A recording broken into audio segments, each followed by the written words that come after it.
ফরিদপুরে আলাদা সড়ক দুর্ঘটনায় কলেজ ছাত্র ট্রাক হেলপারের মৃত্যু হয়েছে। সোমবার দুপুরে কলেজ ছাত্র নিশাদ মোটরসাইকেলে করে নিজ বাড়ি কাপুরিয়া সদরদি থেকে ভাঙ্গায় যাওয়ার উদ্দেশ্যে বের হন। বাড়ি থেকে কিছুদূর পর পথে রেল প্রজেক্টের আন্ডারপাসের সড়কে ওঠার সময় হঠাৎ ট্রাকের মুখোমুখি হলে নিয়ন্ত্রণ হারিয়ে ট্রাকের চাকায় পিষ্ট হয়ে প্রাণ হারান।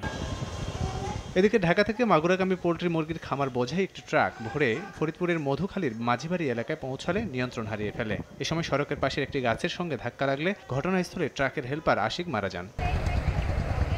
কুষ্টিয়া থেকে যাত্রীবাহী একটি বাস দৌলতদিয়া ঘাটে যাওয়ার পথে রাজবাড়ির কল্যাণপুরে ওভারটেক করতে গিয়ে নিয়ন্ত্রণ হারান চালক। এতে বাসটি উল্টে সড়কের পাশে খাদে পড়ে অন্তত ২০ যাত্রী আহত হন।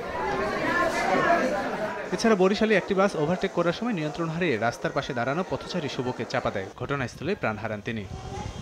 লাবিব হাসান, সময় সংবাদ।